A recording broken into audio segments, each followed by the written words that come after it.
पहला जो हमारे डिबेट का जो पक्ष है वो है कि मुंबई पुलिस में कितने परमवीर हैं। मतलब ये हुआ कि मुंबई पुलिस में और कितने लोग हैं जो परमवीर के तरह ही व्यवहार कर रहे हैं इस केस में भी, जैसा कि पुलिस ने दिशा के केस में किया था, जैसा कि पुलिस ने सुशांत के केस में किया था। इस केस में भी मुंबई पुलिस उन सवालों का जवाब नहीं दे रही है कि साहब 2:43 में सैफ अली खान पहुंचते हैं हॉस्पिटल और वहां सिर्फ तैमूर साथ में होता है।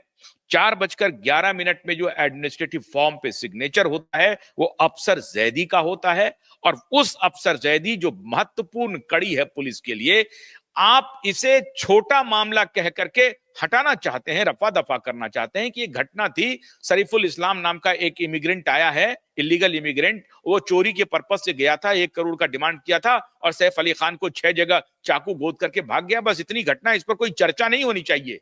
यह मामला बेहद गंभीर है, यह मामला बेहद गंभीर है, क्योंकि इसमें मुंबई पुलिस की बेशर्मी उजागर हो रही है, झूठ उजागर हो रहा है, और फिर से वही कृत्य किया जा रहा है जो सुशांत और दिशा के केस में हुआ था। मुंबई पुलिस पूरी तरह से इस केस को वाइप आउट करना चाहती है।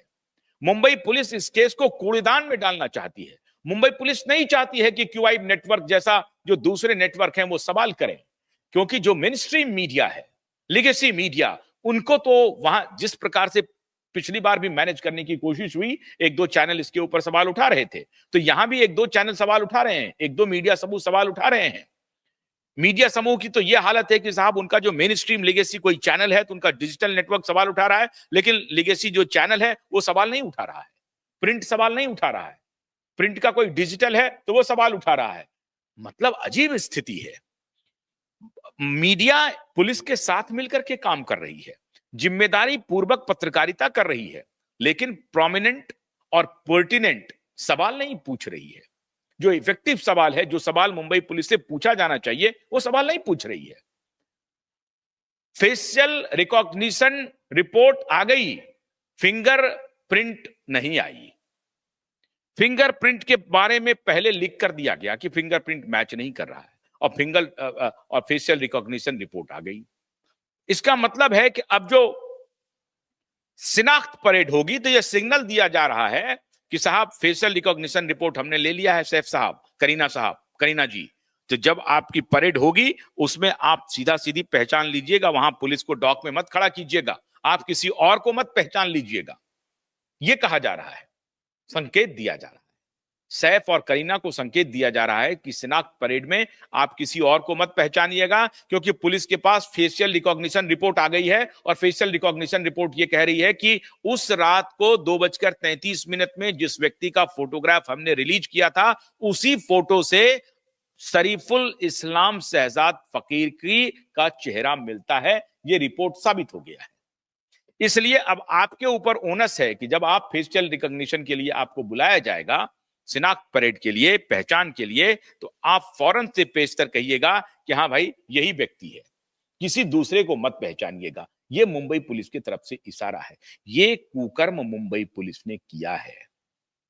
मैं आपको दावे के साथ कहता हूं कि इस कुकर्म को करवाने के पीछे बहुत सारे परमवीर मुंबई पुलिस में काम कर रहे हैं, और उनकी हिम्मत नहीं है कि उस केस पर आकर के साफगोई से इसका इन्वेस्टिगेशन करें। पूरी जिम्मेदारी से कह रहा हूं कि यह बलि का बकरा बनाने की कोशिश हो रही है, और किसी निर्दोष को फंसाया जा सकता है। मुंबई पुलिस पर्टिनेंट सवाल नहीं कर रही है। गार्ड को अभी तक अरेस्ट नहीं किया है कि आप सो क्यों रहे थे, किसी की गिरफ्तारी नहीं हुई है। शरीफुल इस्लाम के अलावा किसी की गिरफ्तारी नहीं हुई है, किसी से कस्टोडियल इंक्वायरी नहीं हुई है, किसी से नहीं हुई है। सैफ के यहां इतने स्टाफ हैं, उनमें से किसी को डिटेन नहीं किया गया है। गार्ड 2 हैं, 1 हैं सो रहे हैं, जग रहे हैं, उनमें से किसी को डिटेन नहीं किया गया है। क्यों नहीं किया गया है? बस एक शरीफुल इस्लाम को डिटेन कर लिया गया और उसकी एक स्टोरी बना करके सामने रख दी गई है। तो मुंबई में साहब बहुत सारे परमवीर हैं, और मैंने आपको जैसा पहले कहा था कि जिस प्रकार से खत्म किया गया सुशांत और दिशा के केस को बर्बाद करने की कोशिश मुंबई पुलिस ने की, वही कोशिश सैफ के ऊपर हमले की होगी और जो असली कल्प्रिट है वो कभी सामने में नहीं आएगा, क्योंकि परमबीर एक फैक्टर हो चुका है। अब आपको आते हैं ये लीलावती हॉस्पिटल और परमबीर के बीच के रिश्ते को। आप जान करके हैरान हो जाएंगे, लीलावती हॉस्पिटल में परमबीर कैसे एग्जीक्यूटिव डायरेक्टर बना। इसका रिश्ता सुशांत और दिशा के केस से कैसे है, सुनते जाइए।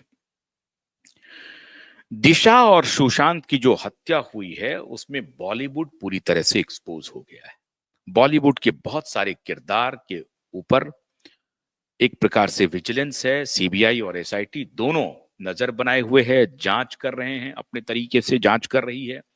वो जांच की रिपोर्ट पब्लिक में आएगी कि नहीं आएगी मुझे नहीं मालूम, लेकिन जांच तो हो रही है। और जांच के घेरे में बॉलीवुड क्यों जांच के घेरे में है, क्योंकि आपको याद होगा कि सुशांत को ड्रग, बाइपोलर, ये सब कहानी चली थी। इसके बारे में तो रोज मैं बताते रहता हूं आपको। तो उस ड्रग का बहुत सारे लोगों से रिश्ता है, पूरा एक कार्टेल है। और उसमें जो नाम आ रहे हैं उसमें महेश भट्ट के नाम है, उसमें करण जौहर के नाम है, उसमें एकता कपूर के नाम है, उसमें सलमान खान के नाम है, उसमें सूरज पंचोली के नाम है, डिनो मौर्या के नाम है।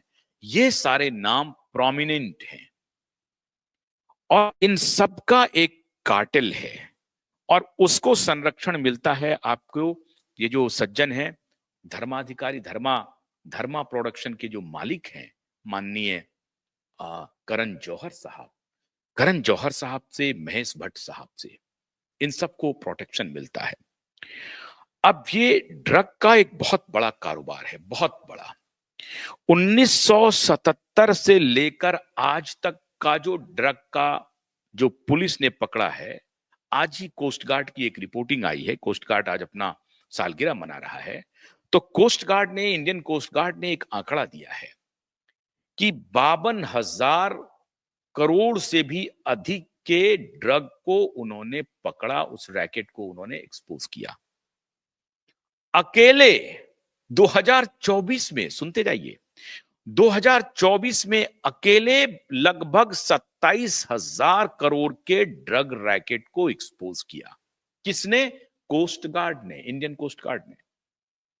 कोस्ट गार्ड क्या होता है साहब? ये जो समुद्री सीमा का जो प्रहरी होता है उसको कोस्ट गार्ड कहते हैं।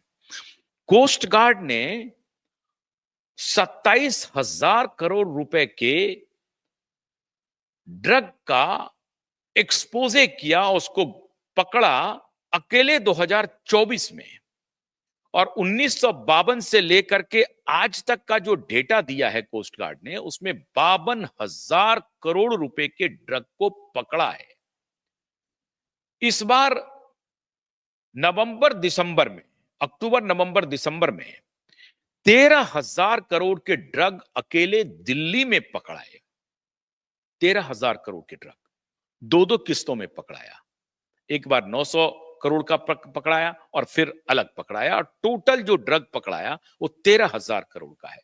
अब आप कल्पना कीजिए कि कोस्ट गार्ड ने अगर 27,000 करोड़ ड्रग पकड़ा है अकेले, जितने कोस्टल एरिया हैं जहां जहां वो गार्ड करते हैं, और मोस्टली वो आपको गुजरात और महाराष्ट्र का जो कोस्टल एरिया है वहां से ड्रग की सप्लाई होती है। और वो ड्रग की सप्लाई कैसे होती है? तो कराची उसका बहुत बड़ा अड्डा है और अफगानिस्तान पाकिस्तान के बॉर्डर से ये सप्लाई होती है वाया कराची।